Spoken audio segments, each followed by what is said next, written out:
Taller Evangelio de Marcos, la incredulidad y sus efectos. Marcos 6, del 1 al 13. Jesús y sus discípulos viajaron de Capernaum a Nazaret, la tierra donde pasó la infancia el Señor. Esta sería su segunda visita. La vez anterior no fue muy agraciada. Las personas del lugar quisieron arrojarlo por un precipicio después de que enseñara en la sinagoga y dijera que en ese momento se cumplía la palabra que había leído de Isaías. Tras salir de Nazaret en aquella ocasión, Jesús había aumentado en popularidad y quizás por eso le invitaron a enseñar nuevamente en la sinagoga. Según narra Marcos, los habitantes de la pequeña localidad de Nazaret habían evolucionado muy poco en su fe. Su incredulidad, debido a su dureza de su corazón, se muestra en 4 verdades en este texto. La admiración al escucharlo hablar chocaba con su razonamiento. Que se preguntasen, ¿de dónde tiene estas cosas? ¿Y qué sabiduría es esta que le es dada y estos milagros que por sus manos son hechos? Evidenciaba de que no creían que fuera el Mesías. Aunque era obvio que ninguna otra persona podría hacer lo que Jesús hacía, su incredulidad ensombrecía esta verdad. No dijeron públicamente, como los fariseos, que el poder fuera dado por Satanás, pero era evidente que entendían que Jesús no era quien decía ser. Para reforzar su razonamiento de que era imposible de que fuera el Mesías, se fijaban en aspectos relevantes, como ¿no es este el carpintero, el hijo de María, hermano de Jacobo, de José, de Judas y de Simón? ¿No está también aquí con nosotros sus hermanas? Ni siquiera sus propios hermanos creían en él. Su mente racional los llevaba a fijarse en lo que no tenía relevancia, en vez de ver los atributos divinos de sus señales. La incredulidad exalta lo irrelevante. Marcos no muestra lo que Jesús le dijo en su enseñanza aquel día, pero está claro que se sintieron nuevamente ofendidos. La incredulidad envenenó el asombro inicial y lo llenó de indignación. Los lugareños se escandalizaban de él. La incredulidad ataca al mensajero. El Señor respondió a la ira y el resentimiento que mostraban citando el mismo proverbio tan conocido que había citado en su visita anterior. No hay profeta sin honra, sino en su propia tierra, y entre sus parientes y en su casa. Por último, la incredulidad rechaza la sobrenatural. No es cierto que el Señor necesitara de la fe para realizar los milagros. Esto es un énfasis que hace a aquellos que desean involucrar a los humanos en lo sobrenatural. Jesús resucitó muertos y estos no ejercieron fe. Sanó a personas que no lo conocían, como el paralítico del estanque de Betesda. Liberó a personas de demonios que no eran conscientes, como al endemoniado Gadareno. El motivo de los milagros era demostrar las obras de Dios. ¿Qué razón tendría hacer milagros en un lugar que no le reconocerían? Jesús conocía perfectamente la dureza de su corazón. Su incredulidad no cambiaría por las señales, y por eso no pudo hacer milagros, excepto algunas sanidades personales al poner su mano sobre ellos. El viaje no fue una simple visita a su ciudad natal, tenía carácter ministerial, ya que sus discípulos la acompañaron. Ellos, y ahora nosotros, comprobamos con este suceso lo que un corazón duro puede llegar a hacer en una persona.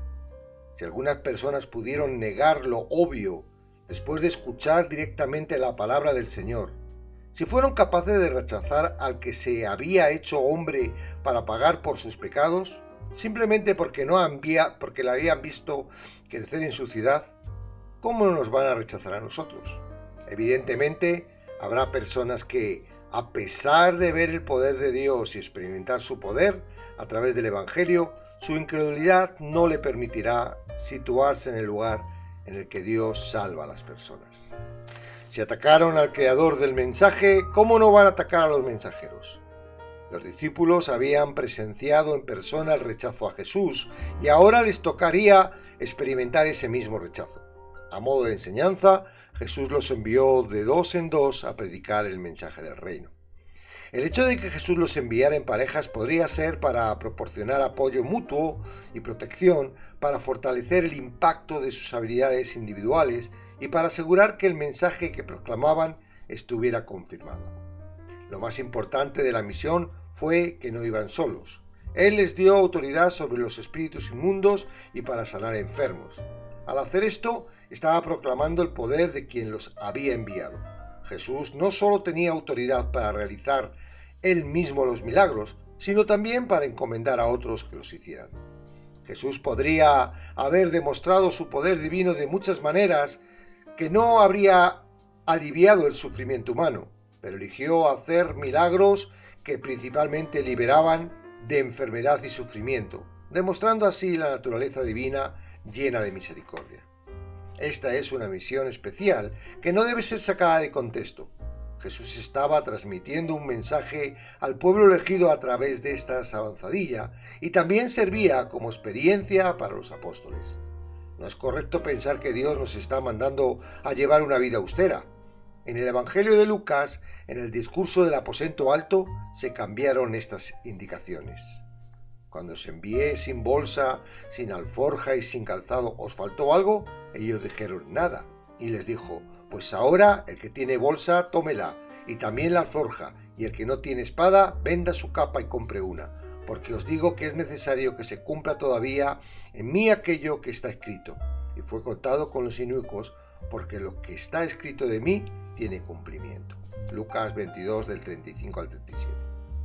En esta misión corta, Jesús insistió en ese nivel de austeridad para enseñar a los 12 la importancia vital de confiar en la fidelidad de Dios y en su provisión para ellos. También les indicó cómo deberían proceder con el hospedaje.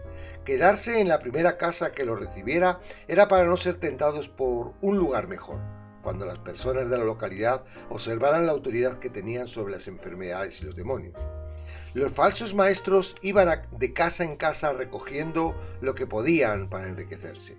Los discípulos mostrarían la diferencia del reino, que no ponen precio a su ministerio. Por último, la instrucción de sacudir el polvo que está debajo de los pies cuando no fueran recibidos en algún lugar era para indicar el juicio por tal actitud. El mensaje no puede pasar inadvertido. Quienes lo rechazan tienen que saber a qué se enfrentan. Sacudir el polvo de los pies era una manera tradicional judía de expresar desprecio hacia los gentiles. Cuando los viajeros salían de Israel y regresaban a suelo judío, debían sacudir el polvo de sus sandalias como un acto simbólico que indicaba que estaban dejando atrás la inmundicia y la contaminación de las tierras gentiles. Lo que los judíos entendían como una protesta simbólica contra paganos incircuncisos, Jesús lo aplicaba para una señal de juicio contra los judíos que rechazaran el Evangelio. El mensaje de los enviados era anunciar las buenas nuevas, que los pecados podían reconciliarse con Dios y entrar en su reino de bendición, esperanza y salvación. Pero debían proclamar el verdadero Evangelio, en el que se destacaba la fe y el arrepentimiento.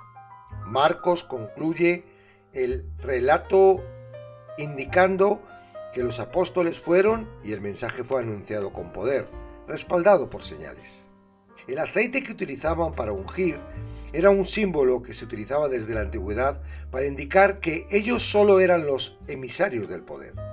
Jesús nunca usó aceite para sanar, pero que los apóstoles lo usaran era para que las personas entendieran que el poder que emanaba de ellos era impuesto por el Señor.